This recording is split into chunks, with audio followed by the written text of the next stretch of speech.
Welcome, I'm Rabbi Phil Bressler of Beinam in Corvallis, Oregon, and this is the daily summary video for the Kitzur Shulchan Aruch Yomi Daily Halakha Learning Project, covering the passage from Siman number 80, Seif 17, to Siman 80, Seif 26. You can find links to the Hebrew and English text of this passage and to the calendar of upcoming passages in this video's description.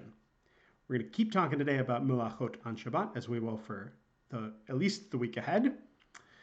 There should be no straining of liquids on Shabbat, and the reasons for that should be obvious by now. Drinking straight through a cloth is okay, though.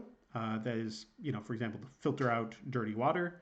Melacha number 7, sorting, only applies to improvements made before eating or drinking, and not in the actual act of eating or drinking. So drinking through a filter, totally fine, doesn't count as sorting. Are there coffee grounds in the bottom of your coffee cup?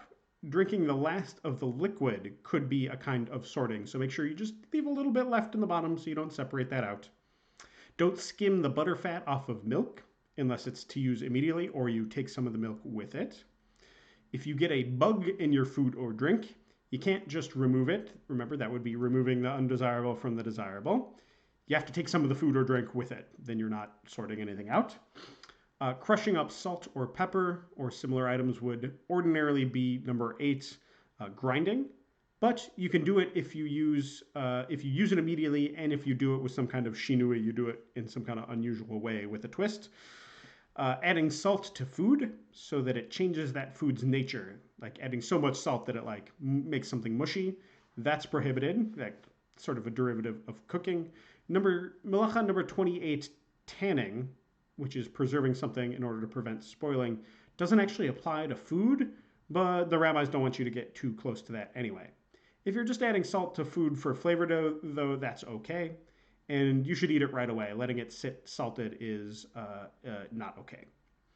Melacha number 4, building, that is bringing stuff together to make something new, does apply to food, so don't do any sort of special arranging when you're serving food, like stacking it up or any sort of special plating when you're serving it.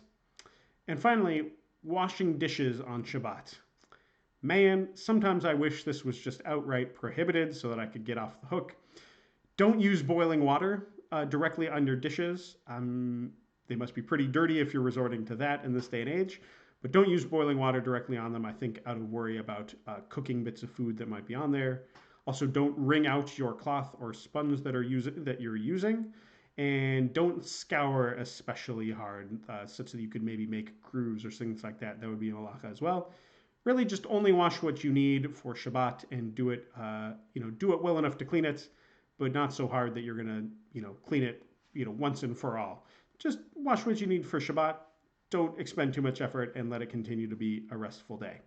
That's all for today. As always, our learning is dedicated to Rabbi Shlomo Gansfried, the author of the Kitzur, and the historic Jewish community of Uzhhorod, Ukraine. See you tomorrow.